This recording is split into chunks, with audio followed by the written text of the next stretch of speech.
दोस्तों, एक गांव में रघु नाम का एक धूर्त और मक्कार ठग रहता था। वो लोगों को बेवकूफ बनाकर उनसे धन इत्यादि ठग लेता था और अपनी जीविका चलाता था। गांव के सभी लोग उसे श्रीमान 420 कहकर पुकारते थे। वो उससे हमेशा दूर दूर ही रहते थे। एक दिन उसकी पत्नी माला उसे बोली, सुनिए जी, घर में खाने पीने का सारा सामान खत्म हो गया है। अगर तुम शीघ्र ही किसी को थक कर धन नहीं लाए तो हमारे भूखे मरने की नौबत आ जाएगी। रघु बोला, कहती तो तुम ठीक हो माला, लेकिन गांव वाले तो अब मेरी सारी चालों को पहचान चुके हैं, इसलिए अब वे मेरे झांसे में नहीं आएंगे। माला ने कहा, कुछ भी करो जी, पर रुपए पैसों का प्रबंध शीघ्र करो, वरना कल से खाने को कुछ भी नहीं मिलेगा। रघु ने जवाब दिया, ठीक है भाग्यवान, अब तुम जाकर अपना काम करो और मुझे कोई नई तरकीब सोचने दो। और रघु सोच में डूबा हुआ घर के अंदर गया। अचानक उसकी दृष्टि अलमारी में रखी पीतल की एक छोटी सी मूर्ति पर पड़ी। वो सोचने लगा, क्यों ना इस पीतल की मूर्ति पर सोने का पानी चढ़ाकर इसे किसी मूर्ख व्यक्ति को सोने के भाव बेच दूं। रघु ने झटपट अलमारी से पीतल की मूर्ति उठाई और गांव के कन्हैया सुनार के पास जाकर बोला, और भाई जरा इस पीतल की मूर्ति पर सोने का पानी चढ़ा देना, इस पर जो भी खर्च आएगा मैं तुम्हें दे दूंगा। सुनार बोला, श्रीमान अच्छा पीस लगता है, आज फिर कोई नई खुराफात सूझी है। आज इस मूर्ति के जरिए किसको ठगना है जरा हमें भी बता दो। रघु बोला, अरे नहीं नहीं भाई, ऐसी कोई बात नहीं है, मैंने अब ठगी का धंधा छोड़ दिया है। ये मूर्ति जरा मैली हो गई है, इसलिए मैंने सोचा कि क्यों ना इस पर सोने का पानी चढ़ा लिया जाए। सुनार ने जल्दी ही पीतल की मूर्ति पर सोने का पानी चढ़ा दिया। सोने का पानी चढ़ते ही मूर्ति सोने जैसी ही प्रतीत होने लगी और सचमुच सोने की लग रही थी। सुनार को पैसे देकर रघु खुश होता हुआ वापस अपने घर लौट गया। दूसरे दिन सुबह ही वो मूर्ति को लेकर घर से निकल पड़ा। चलते चलते वो पास के गांव में जा पहुंचा और उसे एक व्यक्ति जाता हुआ दिखाई दिया। रघु सोचने लगा, क्यों ना इसी आदमी को अपना शिकार बनाया जाए। जब वो आदमी रघु के पास से गुजरा तो रघु बोला, क्यों भाई, इस कनस्तर में क्या ले जा रहे हो? क्या उसमें गाय का शुद्ध देसी घी है? वो आदमी बोला, हाँ, मैं इसे बेचने के लिए दूसरे गांवों में ले जा रहा हूं। रघु बोला, भाई मेरा नाम रघु है, मैं लोचनपुर गांव का रहने वाला हूं। मेरी पत्नी बीमार चल रही है। वैद्य जी ने उसे गाय का शुद्ध घी खाने के लिए कहा है। यदि तुम ये घी का कनस्तर मुझे दे दो तो तुम्हारा मुंह पर बड़ा उपकार होगा। आदमी बोला, लेकिन इस घी के कनस्तर के बदले तुम मुझे क्या दोगे? रघु ने चटपट अपनी जेब से पीतल की मूर्ति निकाली और उसे दिखाते हुए बोला, भाई इस समय तो मेरे पास ये मूर्ति ही है, यदि तुम उचित समझो तो इसके बदले मुझे कनस्तर दे दो। उस आदमी ने रघु के हाथ से मूर्ति लेकर उसे उलट पलट कर देखा और सोचने लगा, ये आदमी मुझे मूर्ख लगता है। इस बहुमूल्य सोने की मूर्ति के बदले घी का कनस्तर लेना चाहता है, तो मुझे ये कनस्तर दे देना चाहिए। ये तो काफी मुनाफे का सौदा है। आदमी बोला, ठीक है भाई, यदि इस घी के कनस्तर से तुम्हारी पत्नी की बीमारी ठीक हो सकती है तो तुम इसे ले सकते हो, बदले में तुम मुझे मूर्ति दे दो। रघु ने झटपट उस आदमी को मूर्ति दे दी और उसके सिर पर रखा कनस्तर उतरवा लिया। रघु बोला, भाई जाते जाते ये तो बता दो कि तुम कौन से गांव के रहने वाले हो और तुम्हारा नाम क्या है? आदमी बोला, मेरा नाम सूरजमल है और मैं किशनपुर गांव का रहने वाला हूं। रघु ने कहा, तो तुम्हारा गांव तो हमारे गांव के पास ही है। भाई तुमने विपत्ति में मेरा साथ दिया है, भगवान तुम्हें इसका फल अवश्य देगा। सूरजमल बोला, हाँ, आप जैसे सज्जन लोगों की मदद करके मुझे हमेशा खुशी मिलती है। रघु अपने गांव लौट पड़ा और सूरजमल भी अपने गांव की ओर चला गया। जब सूरजमल अपने गांव पहुंचा तो उसने अपनी पत्नी से कहा, देखो राधा, आज मैं तुम्हारे लिए सोने की मूर्ति लेकर आया हूं। राधा ने पूछा, क्या आप सच कह रहे हैं? लेकिन ये तुम्हें कहां से मिली? सूरजमल ने कहा, यह सब उस घी के कनस्तर की करामात है। भाग्यवान, मैं उस घी के कनस्तर के बदले ये मूर्ति लेकर आया हूं। राधा ने कहा, स्वामी आज आपने बड़ा अच्छा शिकार फंसाया है। सूरजमल बोला, तुम ठीक कह रही हो राधा, सचमुच वो आदमी जब अपने घर जाकर घी का कनस्तर खोलेगा तो अपना माथा पीट लेगा। राधा ने हंसते हुए कहा, हां स्वामी, आपने पूरे कनस्तर में तो गोबर भरा था और ऊपर थोड़ी सी घी की परत जमा दी थी। सूरजमल ने कहा, जब वो कनस्तर में घी के बदले गोबर भरा देखेगा तो सचमुच अपना माथा पीटने लगेगा। फिर कुछ सोचकर सूरजमल अपनी पत्नी से बोला, राधा, मैं बहुत दिनों से सोच रहा था कि तुम्हारे लिए सोने के गहने बनवाऊंगा। अब अपने लिए सोने के बनवा लो। राधा बोली, स्वामी आप कितने अच्छे हो। मैं अभी सुनार के पास जाती हूं, वहां से आकर तुम्हारे लिए हलवा बनाऊंगी। राधा ने अपने पति से मूर्ति ली और रघु सुनार की दुकान की ओर चल दी। सुनार की दुकान पर पहुंचकर बोली, रघु जी, इस सोने की मूर्ति के बदले मुझे सोने के गहने बना दीजिए। रघु सुनार ने मूर्ति को हाथ में लिया और बोला, जरा देखूं तो सही, लगता है सूरजमल ने आज लंबा हाथ मारा है। राधा बोली, अरे नहीं रघु जी, यह हमारी खानदानी मूर्ति है, कोई ठगी का माल नहीं है। सुनार बोला, ठीक है, तुम क्या चाहती हो, तुम्हारी बात का विश्वास कर लेता हूं, वरना मैं 420 सूरजमल की नस नस से वाकिफ हूं। जरा बैठो, मैं मूर्ति की परख कर लेता हूं। मूर्ति की परख करते ही सुनार बोला, अरे इस पीतल की मूर्ति को सोने की बताकर तुम मुझे मूर्ख बनाने आई हो। यह मूर्ति तो पीतल की है, जिस पर सिर्फ सोने का पानी चढ़ा हुआ है। रघु सुनार बोला, लगता है 420 सूरजमल को आज कोई दूसरा 420 ठग मिल गया। मूर्ति लेकर राधा अपने घर की ओर चल दी और अपने पति को मन ही मन कोसती हुई घर पहुंची। उसने गुस्से में सूरजमल से कहा, मजाक करने के लिए तुम्हें और कुछ नहीं मिला था, जो पीतल की मूर्ति को सोने की कहकर मुझे पकड़ा दिया। सूरजमल ने कहा, क्या कह रही हो? राधा बोली, सुनार ने कहा है कि मूर्ति पर सिर्फ सोने का पानी चढ़ा हुआ है, बाकी सारी मूर्ति पीतल की है। सूरजमल बोला, ओह, तो वो ठग मुझे चकमा दे गया, जरूर वो कोई बड़ा ठग रहा होगा। मैं अभी उसके गांव जाकर उसकी खबर लेता हूं। सूरजमल उसी समय रघु के घर की ओर चल पड़ा। उधर घी का कनस्तर सिर पर रखे रघु अपने घर पहुंचा और बोला, माला जल्दी से चूल्हा जलाओ और हमारे लिए खाना बनाओ। माला ने कहा, क्यों, ऐसा कौन सा खजाना हाथ लग गया है जो धन्ना सेठ की तरह चिल्ला रहे हो? रघु बोला, इस कनस्तर में गाय का शुद्ध देसी घी है, इसे बेचकर मैं खूब पैसा कमा लूंगा। माला कनस्तर को उठाकर रसोई घर में ले गई और बढ़िया खाना बनाया। जब उसने खाना रघु के आगे परोसा, रघु बोला, अरे मूर्ख, तूने सब्जी में घी बिल्कुल भी नहीं डाला, जरा घी तो डाल। माला ने कनस्तर में से एक चम्मच घी निकालकर सब्जी में डाल दिया। यह देखकर रघु गुस्से से बोला, पूरा कनस्तर घी से भरा पड़ा है और तू कंजूसी कर रही है। 4-5 चम्मच घी तो सब्जी में डाल ही दे। माला ने कनस्तर से 4 चम्मच घी निकालकर सब्जी में डाल दिया, लेकिन जैसे ही रघु ने रोटी सब्जी में डुबोकर खाई, उसने तुरंत रोटी थूक दी और बोला, ये घी है या गोबर? सारा मुंह खराब हो गया। माला ने कहा, अब क्या हुआ जी? रघु ने बिना कुछ बोले घी के कनस्तर के पास जाकर उसे खोला और चम्मच डालकर अंदर घुमाई। रघु ने देखा कि कनस्तर में गोबर भरा हुआ है। उसने गुस्से में कहा, अरे इसमें तो घी के बजाय गोबर भरा हुआ है। अब समझा कि सूरजमल इतनी जल्दी मूर्ति लेने के लिए क्यों तैयार हो गया था। माला पति की हंसी उड़ाते हुए बोली, तो क्या अब सब्जी में और घी डालूं? रघु बोला, क्यों मेरे घाव पर नमक छिड़क रही हो? वो ठग मुझे ठग गया और तुम मेरी हंसी उड़ा रही हो। इधर सूरजमल गुस्से में गुनगुनाते हुए लाठी लेकर रघु को मारने के लिए चला, पर जब वो रघु के गांव के पास पहुंचा तो उसने सोचा, भला मैं क्यों रघु को मारूं? अगर उसने मेरे साथ धोखा किया है तो मैंने भी तो घी के बदले गोबर का कनस्तर दिया है। मुझे उसे सजा देने का कोई हक नहीं है, पर अब जब मैं उसके गांव तक पहुंच ही गया हूं तो मुझे उसके घर जाकर मिलना चाहिए। यह सोचकर उसने लाठी फेंक दी और रघु के घर की ओर चल दिया।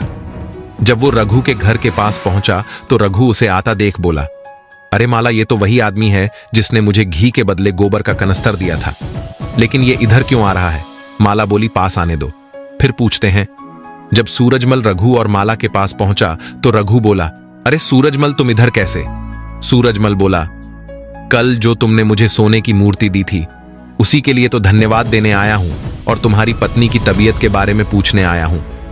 रघु सोचने लगा, अरे ये मुझे फिर मूर्ख बनाने आया है। सूरजमल बोला, अरे भाई, तुम क्या सोच में डूब गए? तुमने बताया नहीं तुम्हारी पत्नी की तबीयत कैसी है। रघु ने कहा, अरे भाई, तुम्हारी कृपा से अब मेरी पत्नी की तबीयत बिल्कुल ठीक है। तुम्हारा घी इतना अच्छा था कि उसके एक बार के खाने से ही वो ठीक हो गई। सूरजमल बोला, भगवान का लाख लाख शुक्र है कि आपकी पत्नी ठीक हो गई। अच्छा भाई, अब मैं चलता हूं। रघु बोला, अरे ऐसा कैसे हो सकता है? आज मैं तुम्हें नहीं जाने दूंगा। आज तुम्हें मेरे यहां ही रहना होगा। कम से कम मुझे एक बार मेहमान नवाजी का मौका तो दो मिले। सूरजमल बोला, ठीक है भाई, अगर तुम जिद ही कर रहे हो तो मैं आज यहां रुक जाता हूं। रघु ने अपनी पत्नी से कहा, माला जाओ, सूरजमल जी के लिए भोजन तैयार करो, आज ये हमारे मेहमान हैं। माला बोली, बहुत अच्छा स्वामी, और वो खाना बनाने के लिए रसोई घर में चली गई। माला ने झटपट खाना बनाया और दोनों के आगे परोसा। पूछा, माला, तुमने मेहमान की सब्जी में देसी घी डाला है या नहीं? माला बोली, अरे जी, घर में घी का पूरा कनस्तर भरा पड़ा है और मैंने मेहमान की सब्जी में घी नहीं डाला। रघु बोला, जल्दी से घी लाओ। माला कनस्तर से घी लाने चली गई। सूरजमल सोचने लगा, मारे गए अब गोबर वाला घी मुझे ही खाना पड़ेगा। अगर मना करता हूं तो मुसीबत, और खाता हूं तो भी मुसीबत। माला मुस्कुराते हुए सब्जी में घी डालने लगी। बेचारे सूरजमल को चुपचाप गोबर वाला घी खाना पड़ा। रघु सोचने लगा, अब आया ना मजा, कमबख्त मुझे गोबर वाला घी खिलाना चाहता था, अब खुद को खाना पड़ रहा है।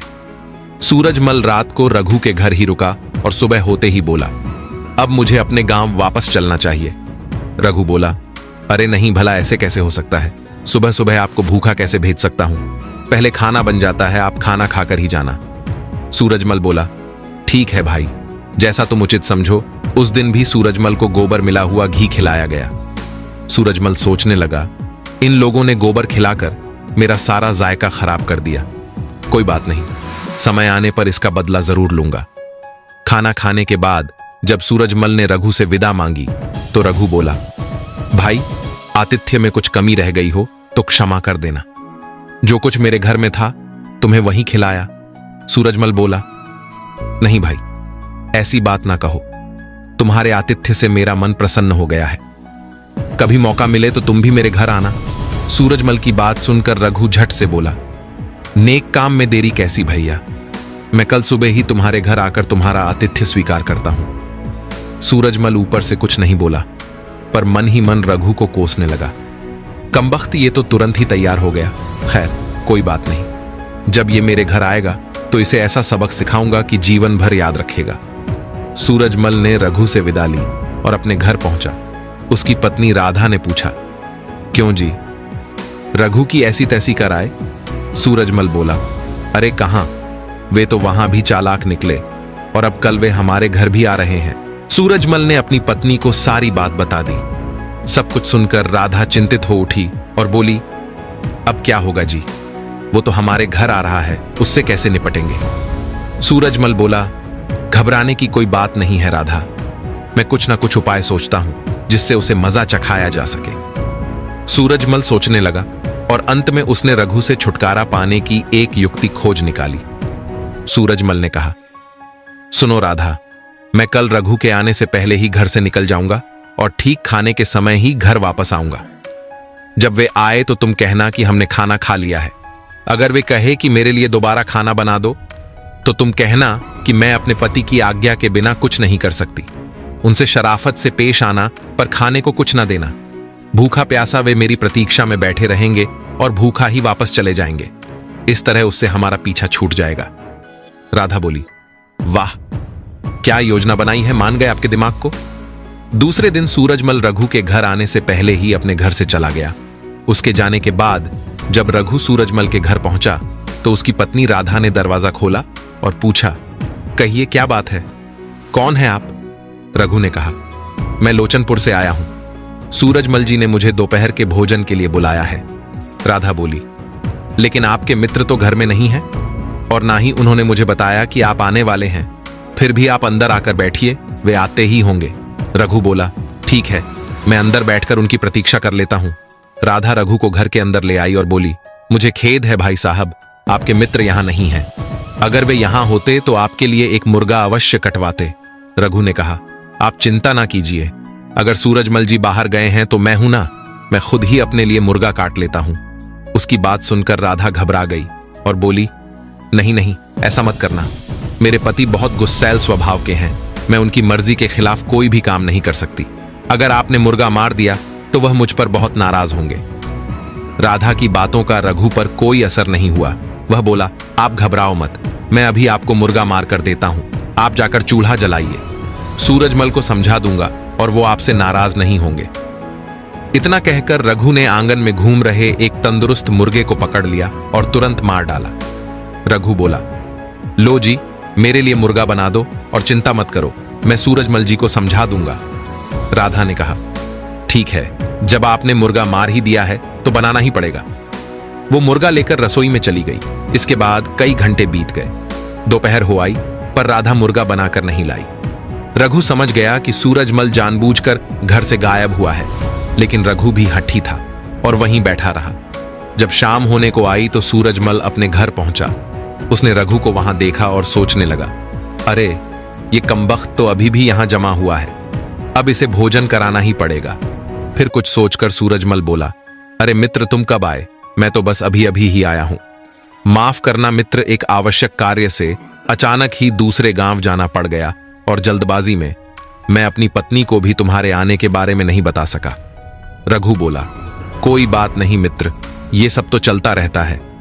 सूरजमल रघु को अपने साथ अंदर ले गया और बोला, अरे सुनती हो, मेहमान आए हैं, जल्दी से मुर्गा बना लाओ। राधा ने जवाब दिया, अभी बनाती हूं। फिर सूरजमल रसोई में जाकर बोला, सुनो, इस आदमी का इलाज अच्छी तरह करना है। जब मुर्गा तैयार हो जाए तो तुम उसे चांदी के छोटे बर्तन में देना और बाकी का सारा मुझे कांसे के बड़े बर्तन में देना। राधा बोली, ठीक है, मैं समझ गई। खाना तैयार होने पर राधा ने उसी तरह दोनों को खाना परोसा। रघु समझ गया कि उसे मूर्ख बनाया जा रहा। उसने कहा, यह तो कुछ उचित नहीं प्रतीत हो रहा कि मेहमान को चांदी के बर्तन में खाना दिया जाए और मेजबान कांसे के बर्तन में खाए। लाओ, कांसे का बर्तन मुझे दे दो और तुम चांदी के बर्तन में खाओ। सूरजमल बोला, नहीं नहीं, रहने दो, मैं कांसे के बर्तन में ही खा लूंगा। सूरजमल ने लाख मना किया पर रघु नहीं माना। रघु ने सूरजमल के आगे से कांसे का बर्तन खींच लिया और अपने सामने चांदी का बर्तन रख दिया। फिर कांसे के बर्तन से फटाफट मुर्गा खाने लगा। सूरजमल मन ही मन सोचने लगा, इसने तो मेरी योजना असफल कर दी। अब यह खूब पेट भरकर खाएगा और मैं भूखा रहूंगा। कुछ देर तक सूरजमल गुस्से से रघु को मुर्गा खाते हुए देखता रहा। फिर सहसा कुछ सोचकर वो रघु से बोला, रघु भाई, हमारे यहां रोज रात को एक प्रेत आता है और सब उत्पात मचाकर चला जाता है।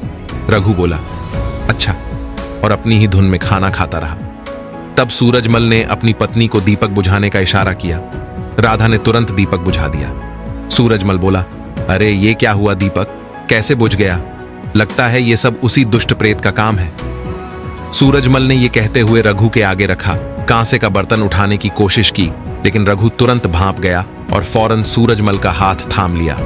रघु ने सूरजमल का हाथ कसकर पकड़ा और बोला, अबे बोल दुष्ट प्रेत, मेरा बर्तन चुराएगा, मेरे साथ 420 करेगा। सूरजमल घबराकर चिल्लाया, अरे बचाओ, मार डाला। राधा बोली, अरे मेरे पति को क्यों मार रहे हो? रघु बोला, आप हट जाओ, मैं आज इसको छठी का दूध याद दिलाकर ही रहूंगा। आज के बाद ये मेरे सामने कभी नहीं आएगा। सूरजमल चिल्लाया, अरे नहीं नहीं, छोड़ दो छोड़ दो, मैं प्रेत नहीं हूं। रघु बोला, भला इस दुष्ट को मैं कैसे छोड़ सकता हूं? ये रोज तुम्हें परेशान करता था, आज मैं इसे मजा छकाकर ही रहूंगा। सूरजमल रोते हुए बोला, हाय हाय, ये क्या कर रहे हो? रघु भाई, मैं प्रेत नहीं सूरजमल हूं।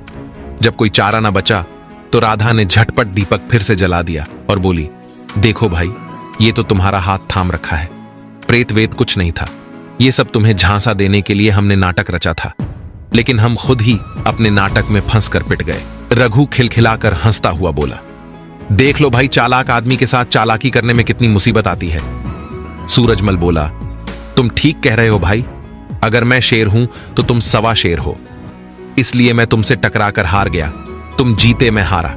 अंततः दोनों को यह एहसास होता है कि धोखे का खेल कभी भी सफल नहीं होता। इसके साथ ही यह भी संदेश मिलता है कि चालाकी और धोखेबाजी से अस्थायी लाभ तो हो सकता है, लेकिन अंत में सच्चाई और ईमानदारी ही स्थायी रूप से जीतती है। खाना खाने के बाद रघु वापस अपने घर लौट गया। कुसंगति वाले इंसान से दूर ही रहना चाहिए, क्योंकि आप भले कितने ही समझदार हो, चालाक क्यों ना हो, कभी ना कभी आप उसकी वजह से मुश्किल में जरूर पड़ेंगे। मन पर नियंत्रण रखना सीखे, क्योंकि अनियंत्रित मन ही आपके और आपकी सफलता के बीच का कांटा है। अगर तुम में अकेले चलने का हौसला है तो खुद पर यकीन रखो और अपने रास्ते चलते रहो। भले ही आज तुम्हारे पीछे कोई ना हो, पर एक दिन तुम्हें सुनने के लिए हजारों लाखों की भीड़ होगी और तुम सबका नेतृत्व कर रहे होगे। यदि आपको जिंदगी में सफल होना है तो आपको मेहनत तो करनी होगी, और यदि आपको अपनी जिंदगी में ज्यादा सफल होना है तो आपको बहुत ज्यादा मेहनत करने की जरूरत होगी।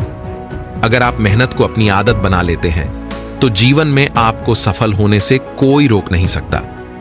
हमें कोहरा भी एक बहुत बड़ी बात सिखाता है कि जब जिंदगी के रास्ते साफ न दिखाई दे तो हमें बस चलते रहना चाहिए। रास्ते अपने आप बनते जाएंगे। अगर आपको लगता है कि आप सही हैं तो किसी की भी न सुने। लोग तो हर काम के लिए आपको कहेंगे कि आप यह नहीं कर सकते। क्यों? क्योंकि वो यह काम नहीं कर सकते, पर यह तो जरूरी नहीं कि आप भी वो न कर पाए। आप किसी काम में कितने समर्थ हैं ये आपको कोई और नहीं बता सकता, क्योंकि स्वयं को जितना अच्छा आप जानते हो कोई और जान ही नहीं सकता। सफलता की खुशी मनाना अच्छा है, पर उससे जरूरी है अपनी असफलता से सीख लेना। सपने वो नहीं जिन्हें हम रात में सोने के बाद देखते हैं। सपने तो वो है जिन्हें हम दिन में अपनी खुली आंखों से देखते हैं। बड़ा इंसान वो नहीं जो औरों पर अपना रोब दिखाए। बड़ा इंसान वो है जो औरों को छोटा महसूस ना होने दे। आपकी खुशी आपकी संतुष्टता पर निर्भर करती है।